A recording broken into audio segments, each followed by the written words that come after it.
Hello అండి, అందరికీ నమస్తే. నేను మీ Gauravakrishna. Welcome back to our channel wall poster.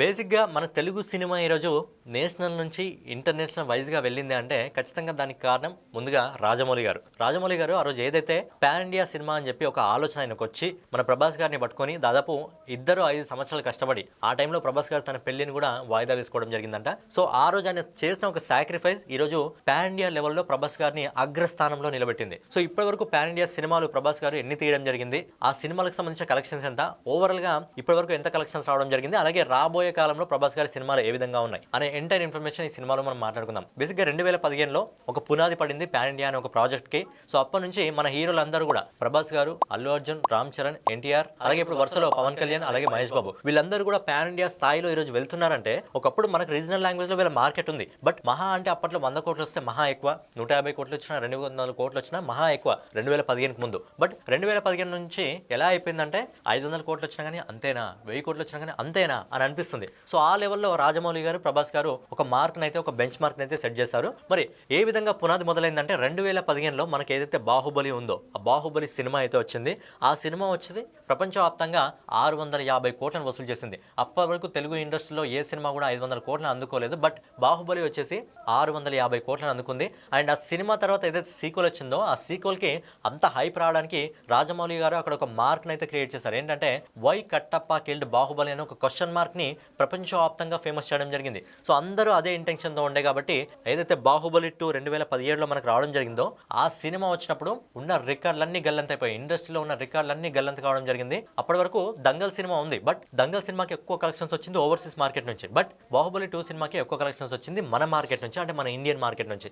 Baahubali 1తోని దాదాపు 650 కోట్లను ప్రపంచవ్యాప్తంగా వసూలు చేయడం జరిగింది. అలాగే బాహుబలి 2తోని 1810 కోట్ల రూపాయలని ప్రపంచవ్యాప్తంగా ప్రభాస్ గారు వసూలు చేయడం జరిగింది. సో దీని తర్వాత బాహుబలి 2 తర్వాత ఇవి రాజమౌళి గారు. సో రాజమౌళి గారి తర్వాత ఎవరి డైరెక్షన్లో తీయాలి అని చెప్పి అప్పుడు ఎవరైతే మన రన్ రాజా రన్ ఫేమ్ సుజిత్ ఉన్నాడో, సుజిత్ డైరెక్షన్లో సాహో సినిమా వచ్చింది.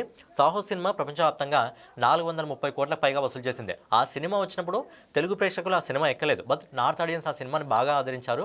తెలుగులో సినిమా హిట్ కాలేదు, కానీ నార్త్లో హిట్ అయింది. సో అలా సాహో సినిమాతో ప్రభాస్ గారు 430 కోట్ల మార్కును అందుకోవడం జరిగింది. తర్వాత వచ్చింది Radhe Shyam cinema. So Radhe Shyam cinema box office వద్ద బోల్తా కొట్టింది. ఈ సినిమా దాదాపు ప్రపంచవ్యాప్తంగా కేవలం 215 కోట్ల మాత్రమే వసూలు చేయడం జరిగింది. తర్వాత ప్రభాస్ గారు ఆదిపురుష్ లాంటి ఒక భారీ ప్రాజెక్ట్ని అయితే పట్టాలెక్కించారు. బట్ ఏంటంటే ఆ సినిమాకి సంబంధించి ఏదైతే కంటెంట్ ఉందో ఆ కంటెంట్ని చూపించిన విధానం ప్రేక్షకులు నచ్చలేదు. మెయిన్గా ప్రభాస్ గారికి ఏదైతే రాముల వారి పాత్ర ఉందో ఆ పాత్రలో ప్రభాస్ గారు సరిగ్గా సెట్ కాలేదు. అండ్ ఏదైతే CGI ఉందో ఆ CGI కూడా సినిమాకు సెట్ అయ్యే విధంగా లేదు అని చెప్పి మెయిన్గా టీజర్ వచ్చినప్పుడు, ట్రైలర్ వచ్చినప్పుడు దానిపైన చాలా విమర్శలు అయితే రావడం జరిగింది. అండ్ సినిమా వచ్చినాక కూడా మొదటి రోజు ప్రభాస్ గారి మార్క్ వల్ల అద్భుతమైన కలెక్షన్స్ అందుకున్నా కానీ లాంగ్ రన్లో సినిమా అయితే బాక్స్ ఆఫీస్ వద్ద బోల్డా పట్టింది.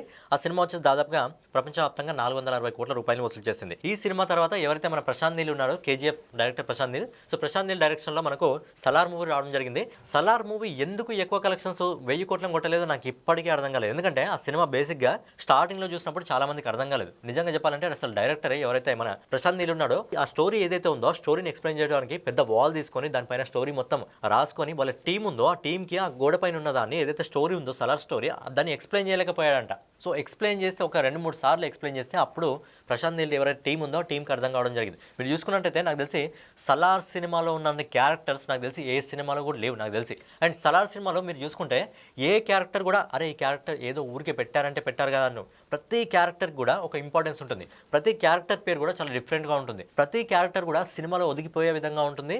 ప్రతి క్యారెక్టర్ కూడా సినిమా స్టోరీ ఏదైతే ఉందో దాంట్లో టచ్ ఉన్నట్టే ఉంటుంది.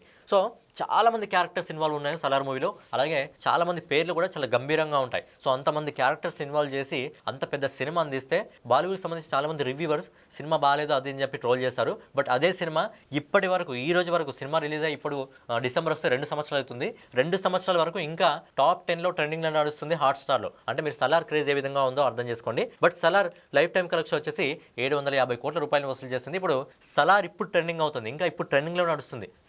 బిగ్ స్క్రీన్ పైన వచ్చినప్పుడు ఎవరు చూడలేరు, కానీ బుల్లితెర పైన వచ్చినప్పుడు అది ఓటీటీలో ఊచకోతకు వస్తుంది, ఇప్పటికీ ట్రెండింగ్ నడుస్తుంది. సో సలార్ 2 కోసం ఇప్పుడు చాలా మంది ఫ్యాన్స్ అయితే వెయిట్ చేస్తున్నారు. నెక్స్ట్ ఈ సినిమాతో ఎవరైతే నాగశ్విన్ ఉన్నారో నాగశ్విన్ డైరెక్షన్ లో మనకి కల్కి 2898 వచ్చింది. సో ఆ సినిమా అయితే ఊచకోతకు వస్తుంది. బాక్స్ ఆఫీస్ వద్ద చాలా రోజుల తర్వాత బాహుబలి 2 అంటే 2017 తర్వాత తిరిగి కల్కి సినిమా 1140 కోట్ల రూపాయలు వసూలు చేసింది. అది పార్ట్ 1 కూడా అవడం జరిగింది. అలాగే ఇప్పుడు పార్ట్ 2 కూడా ఉంటుంది. దాంట్లో కొంచెం కొత్త టెక్నాలజీని అయితే నాగశ్విన్ కాంప్లెక్సిటీ అని చెప్పి అలా కొత్త విజువల్ వండర్ ని ప్రేక్షకులు చూపించాడు. అలాగే ఆ సినిమాలో అమితాబ్ బచ్చన్ గారు, మన కమల్ హాసన్ గారు కూడా ఆ సినిమాలో నటించడం జరిగింది. సో ఆ సినిమా వచ్చేసి దాదాపు 1140 కోట్లను వసూలు చేసింది. ప్రభాస్ గారు పాన్ ఇండియా మార్కెట్లోకి వెళ్ళిన తర్వాత బాహుబలి, బాహుబలి 2, సాహో, రాధేశ్యామ్, ఆదిపురుష్, సలార్, కల్కి 2898.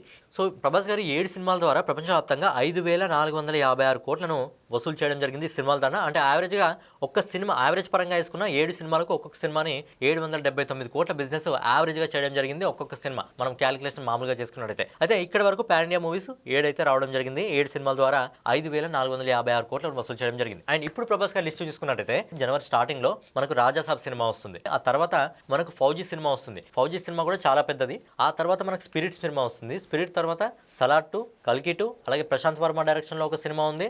అలాగే లోకేష్ కనకరాజ్ డైరెక్షన్ లో ఒక సినిమా ఇంకా నడుస్తుంది, చర్చలు జరుగుతున్నాయి. అలాగే హోమ్ బలేలో 2 సినిమాలు సైన్ చేయడం జరిగింది. అంటే ప్రభాస్ గారు పూర్తిగా బిజీ షెడ్యూల్ తోనే ఉన్నారు. మరి మొదటి 7 సినిమాలతోనే దాదాపు 5456 కోట్లను వసూలు చేయడం జరిగింది. మరి తర్వాత ఇంకా చాలా సినిమాలు ఉన్నాయి కాబట్టి ఈ సినిమాల ద్వారా మళ్ళీ తిరిగి 5000 ఈసారి 5000 కోట్ల కంటే ఎక్కువగా బిజినెస్ జరుగుతుందంటే పాన్ ఇండియా మూవీస్ ద్వారా దాదాపు 10,000 కోట్ల పైన బిజినెస్ చేసిన ఏకైక హీరో ఖచ్చితంగా ఈ జనరేషన్ లో అయితే ఫస్ట్ పొజిషన్ లో అయితే ఖచ్చితంగా ప్రభాస్ గారే ఉంటారు. మరి చూడాలి రానున్న కాలంలో ఇంకా ఎంతవరకు ప్రభాస్ గారు వెళ్తారో అండ్ మార్కెట్ ఇంకా ఏ విధంగా విస్తరిస్తుందో చూడాలి.